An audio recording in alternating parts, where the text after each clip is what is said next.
წამოვიდა კავალერია და ფეხოსთან ჯერ შეუულია თქვა 4-ჯერ გაისროლა და მეტი ვეღარ. მეტი всё არაფერი აღარ არის. დგებოდნენ ესე თოფები, გზელი თოფები იყო ესე ხიშტებით და შენივთულები.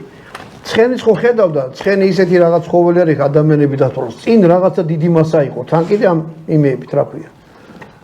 ხიშტებით. და ძალიან ძნელი იყო ეგეთი რაღაცის გარღვევა. თუმცა ნაპოლეონმა დააკეთა ეგეთი რაღაცა 1807 წელს ელაო სოფელია. მან 5600 მძიმე შეარაღებული ცხენოსანი მიუშვა რუსეთის იმაზე, რა ქვია, ფეხოსნებზე. აი ესეთი თოფებით, ხიშტებით და რაღაცა და გაარღვია და გაიარეს და დედაუტირეს, მოიგეს. ნაპოლეონი იყო მაგაში ძალიან მაგარი, რა თქმა უნდა, ხოლმე ყველა.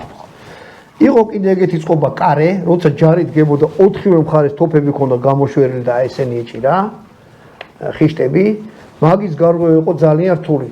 თითქმის შეუძლებელი იყო ცხენებით მან შესულიყავი, ამიტომ მაგას артиლერია ბომბავდა. артиლერია იყო აი ესეთი რაღაცა. ამაში იტენებოდა რთული გადასატანი იყო, დასამიზნებლად რთული იყო, ესეც ეგეთი რაღაცა იყო. მიუშვედი რაღაცა იმაზე რა ქვია. ხო, დაახლოები და ისროდი. თუმცა მე ესენიც გამოსწორდნენ, როგორ? მოხდა. ესეც დიდი თოფივით იყო, უბრალოდ კალიბრი ქონდა დიდი, აი ამხელა კალიბრი ქონდა ესეთი. ფულილებიც არის. ესენი იყო მარტო ბურთი და იყო რომ ფეთქდებოდა. აი ეს კიდე ხელყუმბარა ძველებური, ამაში ფითილი ქონდა, ცეცხლს უკიდებდნენ აი ამაში.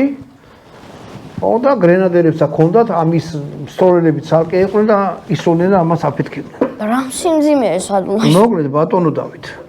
აი მე უკვე გამოჩნდა ტყვიამფრქვე.